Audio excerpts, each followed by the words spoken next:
Thanks for coming back and joining us on this episode of the Law of Relevancy podcast. I'm your host, Owen, and today we're joined by Cairo Marsh. He is the founder of Relativ.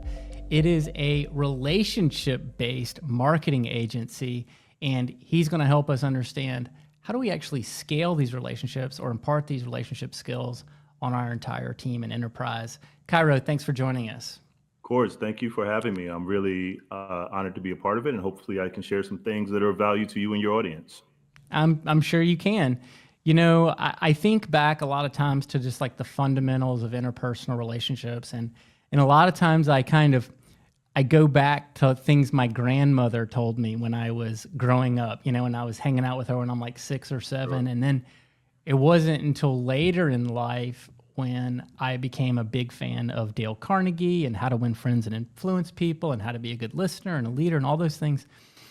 And if it weren't for some of those skills, I wouldn't have the ability to have the client relationships that I have today.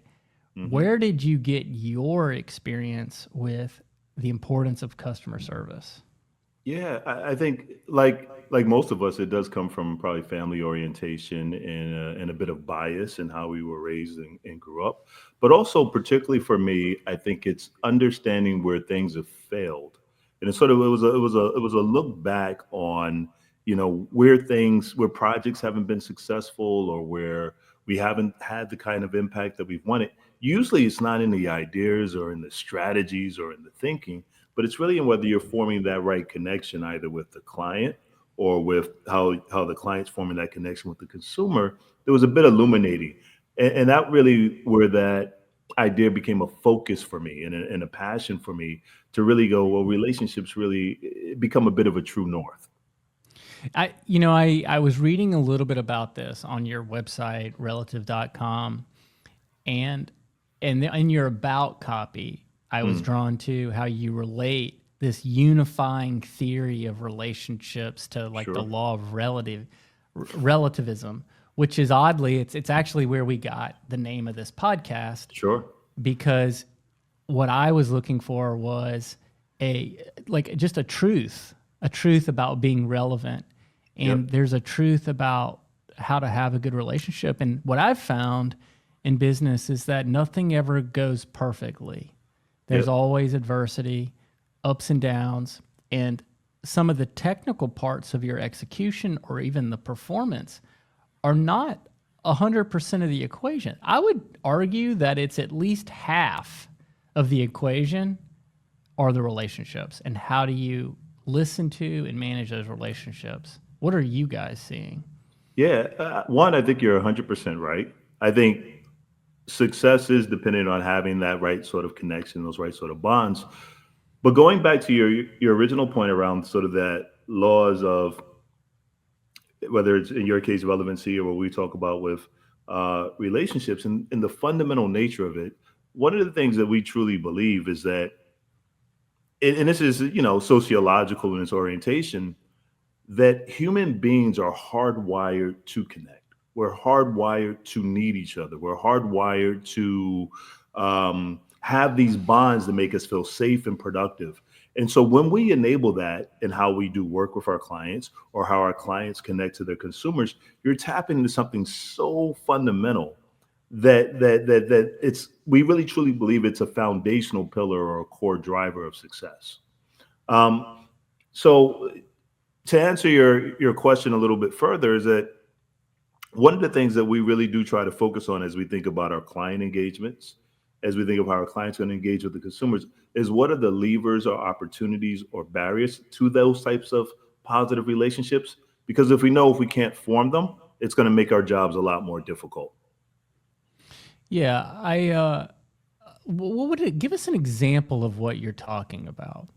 So, obviously, there are in business, you have certain types of relationships that are high touch, but you also have certain types of relationships that are very low touch, like a call center representative who is just taking the next call is very different than an attorney who might be helping you with your divorce or your merger or acquisition.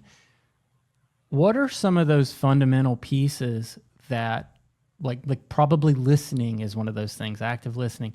Like help us understand what are some very fundamental things we can do like today to have better relationships with people we're interacting with. Sure. I think the fundamental one, the most core, is service. So relationships, I believe, and I think we believe, sort of start from the point of view of servicing others. Think about your family relationships, think about your friends. They don't come about because of a tactical need or value exchange. It came from a point of view of service, and therefore bonds and loyalty sort of form. So whether you're in a call center or whether you are an attorney, part of the fundamental thing you have to think about is who are you serving, and then, as you said, listen to what those needs are that then need to be met. And then making sure that whatever you're delivering are actually in service of their needs versus the business needs. I think one of the traps businesses fall into sometimes is that we feel a lot of sales pressure. And sales and service are sometimes opposite. Now, being compelling, convincing people of what you're trying to do and why you're trying to do it as a sales technique is great, but it only really matters if that is in service of service, for lack of a better way to say it, where you're really putting value forward for that end customer or user. And I think having that laser like focus on service is the core piece that all businesses need to have in order to build sustainable relationships. I really like what you just said about value. It's almost like every interaction you have with someone, they need to feel some kind of value. Whether you helped them solve their problem or you saved them time or you pointed them in the right direction. I was having a conversation today with somebody where he was telling me that is a veteran, right here this week's Veterans Day. He was telling me that him and his wife were considering buying a franchise. So they contacted one of the most popular or the largest network of people who broker franchises. And I asked him, I was like, well, how did that go? And he goes, well, he basically told me to get my finances in order and to let me know when they're in order. And I said, that sounds like not the best experience that you had with that guy. Let me tell you what I mean. If I were on the phone with the guy, I would say, I'm probably not the first person you've ever spoken to who didn't have all the money figured out before they were shopping for a franchise. Right. What did those people do? Where did they go? Like help point me in the direction of where I could go find a small business loan. Somebody who consult with me on like, these are the different types of loans or different ways I could raise money. Maybe they know somebody, and it's like, that's a very big difference than like, and the guy I was talking to was like, wow, geez, maybe I don't have the right person, the person that really understands like how to give me value, because he basically just told me to figure it out and come back when I had it figured out. Sure. Instead of pointing me in the direction of how to figure it out. Sure. No, 100%. And I think that dovetails with what I was saying about service. The person in that example wasn't there to go, let me help this person, let me serve them to a certain degree. I'm putting thoughts in his head, but he's probably thinking, well, I can't make a sale right now because he's not ready. Right. So let's not move forward. And I think there's a business calibration around how much you invest in a particular consumer or audience versus what you will eventually get out of that. And I don't suggest that we be naive about that. But at the same time, the difference making in experiences and driving customer loyalty is when people feel that the brand or the business that they're working with, I think, serves them well, serves their interests, and has their interests at heart. That's a good point. And servicing, what they're truly looking for, but also like by helping somebody, you're truly like, it's helping your sales pipeline. So if you do have a 100%. Quota and you've got to close X number of deals this week or this month, most of the time it's a month or quarter. Like in my experience is taking the time to make sure that you have an authentic connection with somebody is well worth it, because the person had interest and maybe you can't help them today, 100%. But they've got a lot of friends. They have family that might be doing some of the same things they're doing. They talk to people about what they're doing all the time. And they might refer you somebody if you were able to help them. They might remember you when they are in the right situation. So like, a lot of this, in my opinion, happens early in some sort of a business development career where people aren't thinking long term. But by helping that person, taking the extra 10 minutes to help that person today might help you make your quota next year when that person is ready. And you didn't have to develop that opportunity from scratch this month Yep. because the second time they spoke to you, they were already in market and ready to go and they already trusted you. Yep. No, 100%. And I think that's part of the game that we think about with relationships. So, and what we do as an agency, a lot of our clients, sometimes they'll come to us and say, "Hey, we've got this promotion, and we have this need was coming up next month," and that's great. And I think we understand the importance of that, and we try to support that. But exactly as you're saying, what we want to do is also set our clients up for the longer term, and to have connections that will make them money, not just today, but make them money in the longer term. And that only, I think, really happens if you take that relationship lens where you go, how do I build with this person versus just sell this person in the short term? That's an excellent point. Let me ask you a question. So, as an agency owner, as an Hmm. agency, many times our clients have short term needs. Sure. Like a lot of times they're not really thinking about, like this pipeline that's going to theoretically come. It's Yep. like they have problems today. Yep. So, how do you navigate that as an agency? How do you give them confidence that, like, hey, this can pay off short term, but also long term in a big way when they've got short term pressures? Yeah, I think it's really simple, right? Like, and when I say really simple is what we do is we solve their short term needs, right? We don't ignore their short term needs because that's suicide both for them and for us. So you solve their short term needs, but the question is, how do you do it? Right? So again, if I'm trying to maximize sales in the next month, whatever brand it is, there's a lot of different ways you can do it. You can do it by discounting, you can do it by promotions, you can come up with a gimmick, you can hire a celebrity, whatever it is you want to do, you can do it. But what happens is if you don't take also a relationship driven point of view, what happens is the money that you spent in order to earn those sales today doesn't help you tomorrow. The way that we tend to look at it is like, how do you spend that money today, hit those KPIs today, but also have the money that you spend work for you in the longer term? And to do that, again, that really comes down to, in a very overly simplified point of view, is the idea of service. I'm not trying to sell this person, I'm trying to serve them. Here's how I position myself and put an offer out there today that demonstrates not just what I can do today, but my longer term service proposition and how I demonstrate that I live that with this budget that I'm using today. So if I do those things correctly, what you tend to do is not only meet today's KPI, but make an impression that says, well, this is the type of company or the type of partner I'm dealing with, and that sets you up in the longer term. So we really just try to guide our clients sacrifice tomorrow, not to sacrifice tomorrow for today, or vice versa. So it's almost like sales efficiency is a big part of what you're providing. Uh, so it's there are short term benefits, and it's just like the long term is almost like a byproduct of it, Yeah. in a lot of ways, or just an added benefit. Can you think of a specific story or a client example where you really were able to demonstrate this in a very concrete way? I think there's a lots of different cases. Let me just explain one thing before I do that, if that's okay.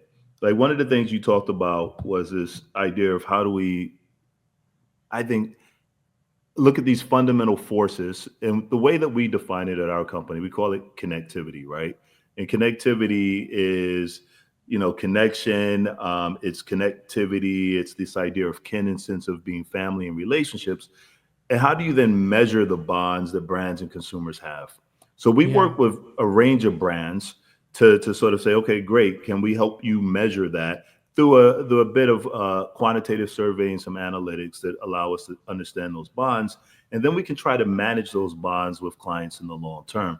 But that connectivity strength gives us a framework in which we can navigate it. We did some work for a beauty brand, and I'm not going to specifically say their name, but a beauty brand that we work with out in Japan. And we use connectivity as a fundamental basis to say, well, where are you relating to your consumers versus how your competitors are relating them, and what drives that sense of connection? Against that, we developed a customer engagement platform that says, okay, here's a message specifically for consumers when they come in store or online that says, here's what your brand as a cosmetic brand actually stands for. So when people see this, they not just hear the brand logo or the positioning, but they start to feel what you're offering in these sort of experiences that they're having with you online and in store. And so we designed a whole comprehensive program around that from a success point of view, I would say that we launched this program in 2017, 2018. It's something that we launched as a sort of test, creating the tool, the toolkits, the requirements, the blueprint. And it's now currently still being executed today, 7 years later, across 5 different markets in Asia. So our clients have found that framework and that tool that we gave them has been a sustainable platform that they can leverage. How does that change over time? In what sense? Well, like for example, if you're designing the brand and how it relates to people and the relationship you're building with them, is the brand communicated via like marketing and brand assets like signage and messaging and Yep. promotions, or is it communicated via the interactions with the retail sales agents or whatnot in the store? Yep. And if you initially had a connection, there are trends. Things change over time. Like, how do you do this use the same tool over and over again to see how you're stacking up, like a net promoter score? Like, how does that Yeah. work? So exactly in that way, the connectivity tracks over time. So you look at it year over year, or quarter over quarter. And again, the thing that's interesting about it is it doesn't just tell you, okay, here's my relative connection with my consumers. It also shows you that versus your competitors, and are there specific dimensions around uh, perceived value, perceived brand appeal that sort of drive that. So you can begin to calibrate that over time. But particularly in that example that I was describing, beyond sort of the positioning of that program, it's also experiences that can be offered and customized within store that allows that program to sort of adapt and sustain over time. The principles that drive it are pretty much consistent. And the reason why I say that is that they're not influenced by trends, in the sense that the main reasons why people buy from this brand still hold true, because and it's been true since the foundation of this brand. But the experiences and the way that you deliver that, you want the flexibility to customize those over time. Yeah, like could you share like how it's evolved? Sounds like this brand's used it for a long time. Even if you can't mention the brand, like give us like an example. Well, I think what we've done, and this is really the core part, and this is what I would advise all our I'm just clients to do. I'm Yeah. just thinking like in terms of like the perception of the purchaser themselves. So Oh, okay. like tell the story of like they're seeing this brand for the first time. Like how are you connecting with them? Like what are they seeing? What are they feeling? What are they So, being motivated to do? And then like how is that? yeah, let me see if I can explain that in a relatively clear way. I think the what we've tried to do when they first walk in is to talk about what are their passions, right, Okay. for the brand. So within the visualization, within the articulation, it's not so much from what the brand offers you, but what are your passions as a consumer of that brand. So that's sort of the entry point, right? And so it speaks directly to those sense of passions. And then the experiences that come out of that are designed to allow you as an individual to explore dimensions of your passion. Obviously, everyone's unique as an individual, but whether it's this type of experience I can have in store, or this type of reward that I can earn online, it allows you to sort of select certain items that maybe speak more to you, or certain experiences that speak more to you in a way that feels personally relevant. So the way that we think of this, and this is what I was going to say, that we encourage all of our clients to do, is that there has to be, in a real relationship, and if you're running relationships across multiple retail outlets, across multiple markets, relationships are local. So you have to create a framework that exists This is what the brand stands for. This is the consumer you serve. This is what you're trying to offer. But you have to empower people on the front lines to a certain degree to be able to modify some of those experiences and to be able to deliver that. So the program is designed also to be to a degree of flexibility, because there's going to be nuances in Singapore in 2024 that didn't exist in Taiwan in 2020, for example. And I mean, I mean, you're talking about some different Asian cultures. I mean, from what I understand, is that the cultures can be extremely different all over the world. You know, Yep. like the way that people perceive things in Japan might be highly different than Singapore, might be different than New York City. Yep. So it's really interesting to me to hear that you've come up with a way to transcend some of those cultural markers to build like a ground truth. Well, yeah. Well, in the beginning, the design of that, we did research across all the core markets that they were looking at to try to say, okay, what are the universal truths that we can create a connection, if you will. So rather than have each market do its own thing and be have everything be bespoke, what's the core that's universal around how consumers in all of these markets interact with this brand? And so that was the core truth that we looked at, and research sort of drove that positioning. And again, as we designed the program, it gives the market some degree of flexibility to still customize that, because I will never know certain things as well as the retail manager sitting in a particular market. Yeah, that makes a lot of sense. Are these principles translatable to personal brands? In what sense? Like for example, you're talking about relationships are local. Yep. So, like think of a CEO, for example. There's a lot of business leaders that watch watch this show. How can they be thinking about like their own personal brands in a way that can help them maximize the connections that they have with their Yeah. customers and in the community? So one, I think 100%, right? And one of the things that I think is interesting, and it's partly why I was slightly confused by your question, so please forgive me, is that honestly, brands are exactly the opposite, right? Brands are a humanization of a corporation, because the principles that drive the way that people connect are fundamentally personal. They're fundamentally human. So we human beings ascribe human behaviors or human motivations to brands because we can't help ourselves. We form these parasocial relationships because we need to at our core to connect. So it's absolutely valid for CEOs or business leaders to think about that in the same way. And again, it comes down to those principles of, I think, service, right?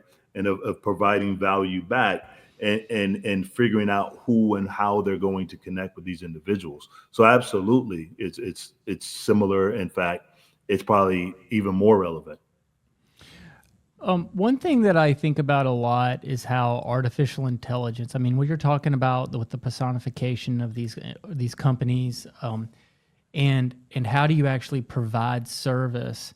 I was talking to a friend of mine who has a national real estate company the other day, and you know, this is a very highly debated topic, but it's like, how much is this new version of AI that sounds very humanesque going to infiltrate, you know, our world and our humanistic relationship type of a world?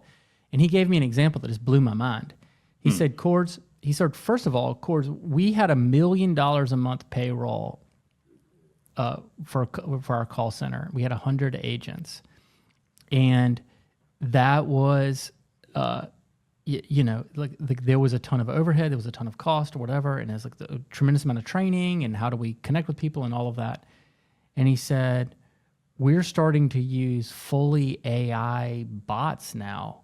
And he goes, Cords, there's times where it just blows my mind how the AI can be better than some of the humans. He gave the example. He said, so it's real estate, and they're in the business of helping people sell their homes. Mm-hmm. And someone called in and they said, yeah, I'd like to talk about listing my house. I'd like to know what's involved in selling it.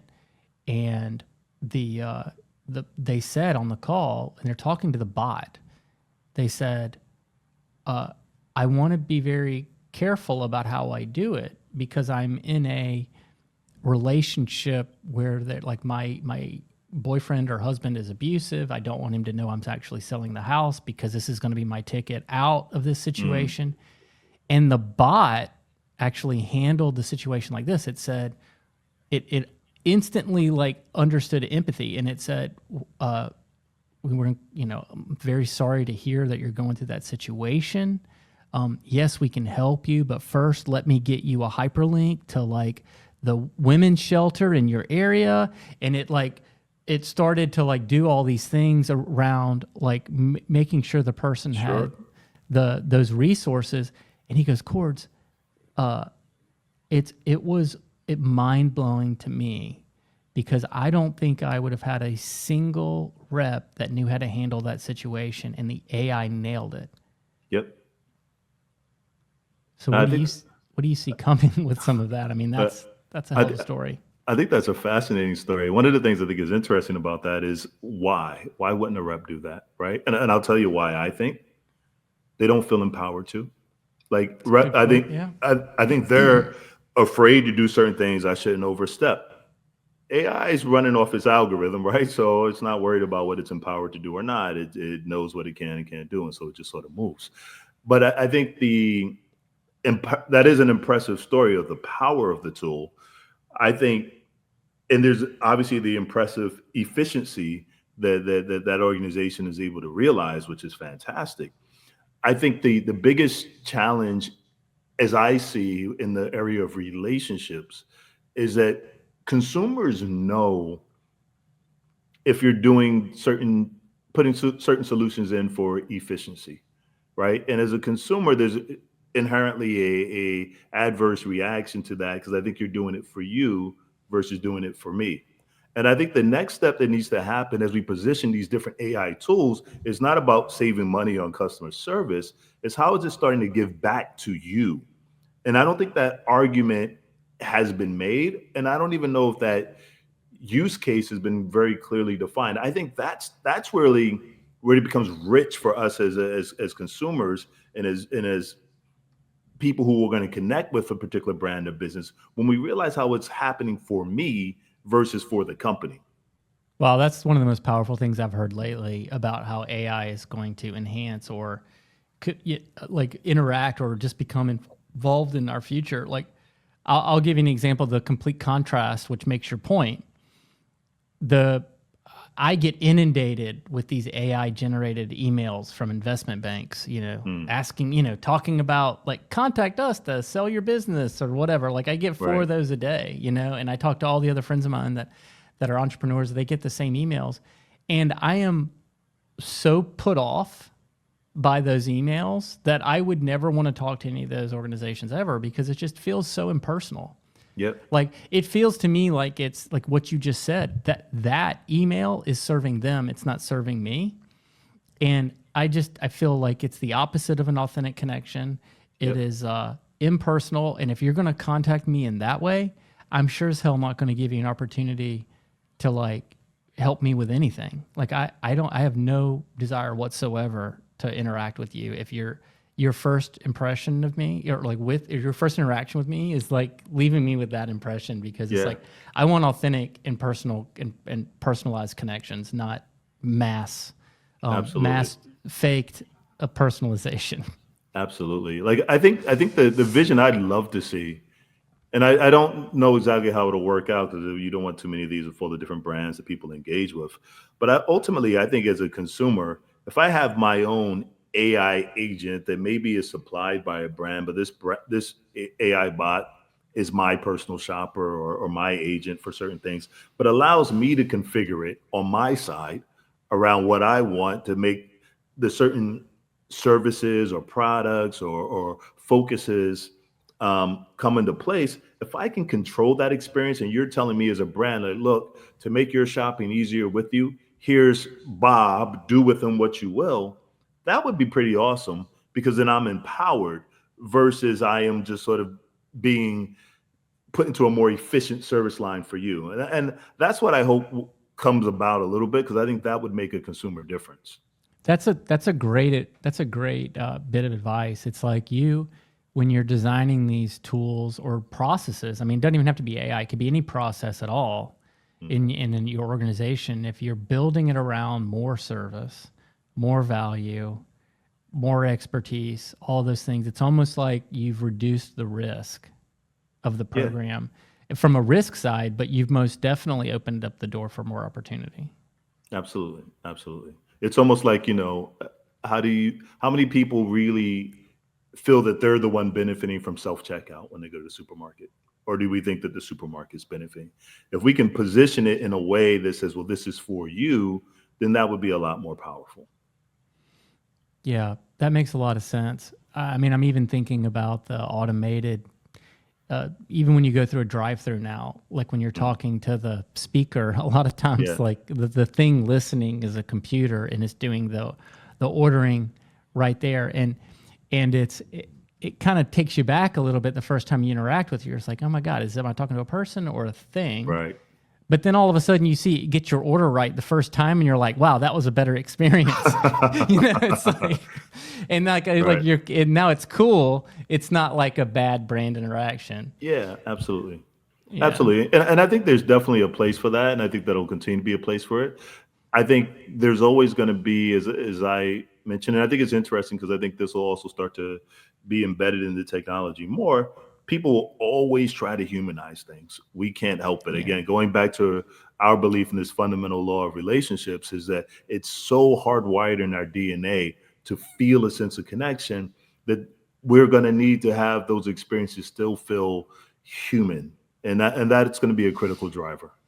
yeah. That's incredibly important, and that's the big question for me: is where we're going in the future with how do we continue to add value as humans. And I think the skills that you're imparting on people and on brands, I think they're incredibly important as we go forward.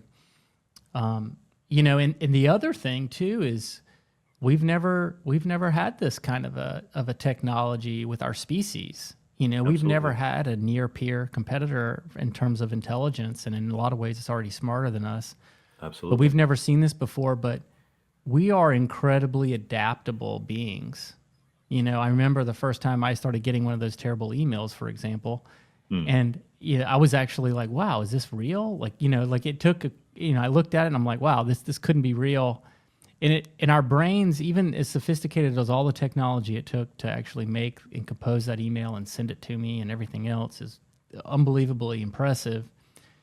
It only took my brain about a day or two to like be able to recognize the patterns Yep. and adapt. And I think that as a species, it's going to be really interesting to see like how we as humans and humanity reacts to this leveling up of the interactions we have. Yeah, no, I think it's going to be very interesting. I think we're on a great journey right now because the technology is only going to continue to advance, and at the same time, I think we're seeing through other interfaces that the human desire to connect is continuing to grow the more we become more technologically distant.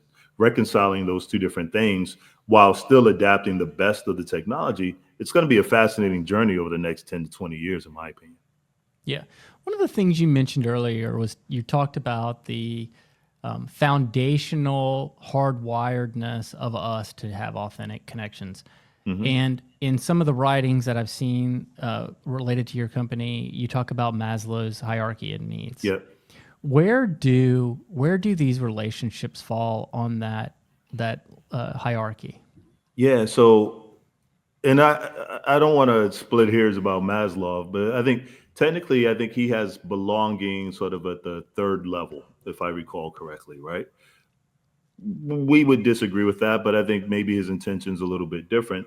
Belonging's at the most foundation level. It's down there with food, sex, and shelter. And the Yeah. reason for that is because you can't get food, sex, or shelter without belonging. Like that's as a human being, we are inherently social. We are inherently useless on our own.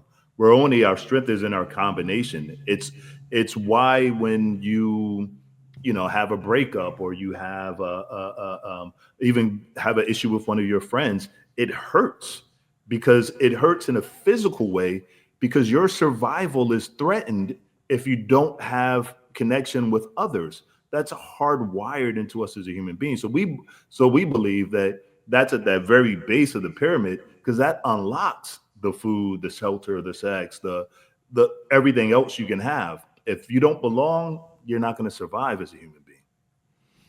Gosh, I remember hearing about a couple of case studies, some of these horrible experiments in the past where, like they were measuring like the success rate of, children or whatever based off the amount of interactions they had. And I remember reading that it was tragically detrimental to some of these babies that weren't being held and feeling that affection and that connection with another human being versus like what happens when they're in a normal nuclear type family situation. Yeah. And so I agree with you. I think belong is incredibly important. I was at a talk today actually, and I was listening to this veteran get up in front of like I was saying is this week's Veterans Day. Yep. And he was talking about adversity, and he was talking about pain and what he went through, and this young man had stepped on a landmine in Afghanistan and had, lost his legs, had 6 tourniquets, medically induced coma, and he woke up in the hospital, and there he was alive and dealing with all the physical that he was dealing with. But he said the greatest pain that he was actually feeling was that feeling of that he wasn't going to be there to support his teammates because he was taken out of the fight. And he said that pain was bigger than any of the pain of like losing his legs or any of that kind of stuff at the moment. And he's like, I can deal with that. It's just that I'm not there with everything that we've been through. I'm not there to help them. Wow. Yeah, that's incredibly powerful. That's incredibly powerful. And I think it's very, very, very true in the sense that it's just who we are. And I think when I think about how that relates to business and other things we do, when we tap into our core nature, I think it just unlocks so much more. And I think I sometimes agree. we have this tendency to separate. This is business. This is humanity. No, we're humans doing business, And I think when we tap into that, it just creates exponential opportunities. When I think about the marketing and the branding related to belonging, and this might be a terrible, you tell me if this is a terrible example. Sure. But I think a lot about like some of the biggest brands of the world. I think about like, for example, like the beer companies Sure. of the commercials we used to see in the 90s and the early 2000s where they seemed like super relatable to like the beer drinker. Right. You know what I mean? And it was like, it always kind of felt like there was an understanding there of like watching the commercial and like the audience identifying with that feeling of being at that cookout or being watching the game or being at that party or that concert. And it feels like, am I right? Am I observing it correctly there of like what you're talking about in some ways with belonging at scale? I think 100%, because I think what they're doing is, I think 2 things. Partly they're tapping into the audience's aspirations, right? So when we talk about connecting with an audience, sometimes it's not just who, like you're not going to go to each individual, where are you, what are you doing, whatever, but who do you want to be, right? And when we all have our tough days, we all want to blow off a little steam with a pint. And these beer companies certainly in that era capture that ethos and that desire that everyone had very perfectly, for lack of a better way to say it. And so when they do that, then I relate to it, because that is the moment of joy or escapism or relaxation that I want to have. And I think the beer companies did that extremely well. And I think the other thing some brands do really well, and I think beer companies have done this. I think Nike and some sports apparel companies have done this really well, is also say that we're part of that community, right? So we're not just here to service that community, but we're also members of that community. So we offer experiences that for runners, if you're an apparel brand, that makes it feel very authentic in that way, because you're showing commitment to that community and what you're putting forward besides your actual product. How important is it to be accepted as a member of the community that you serve as a business? Like in that way that you're talking about, like, is that a superpower? Is that if you can afford it to specialize in that way, is that Yeah, something you should definitely do? I think it's very powerful, but I don't think you can fake it, right? And certain times you might just be servicing a community, and that's okay to a certain extent, right? Like maybe, for example, if you're Coca-Cola and you're working in a different market, Coca-Cola is always going to be an American brand. You'll never be perceived exactly as being part of that community, but you can still effectively service them. So I don't think you have to know your permissions as a brand to say how far can you and can you not go in your engagement with that community. But what I think that is critical is to demonstrate your commitment to it. So not just say what you do, right?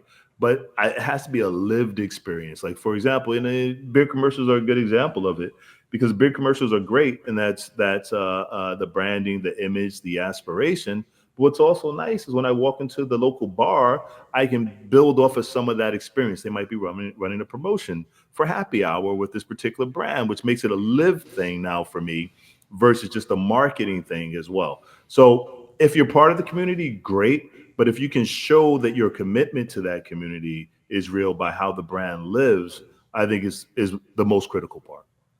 Wow, that's really really good stuff. We're definitely going to take that advice. Mm. Where can people keep up? Like you've got some very profound thoughts on this position, and it's not as straightforward and as and like I said in the beginning, like in some ways very common sense, like like approach. It is very nuanced. Like the way that you're describing it, it's extremely nuanced. It's not easy. I'm like I would Mm. never call it easy, but it's like it is nuanced. Look, it seems like this is something as an agency, as a brand, either they need to call you or they need to like learn from you. Where can people learn more about some of this thought leadership that you have and in this vein of branding and marketing that you specialize in?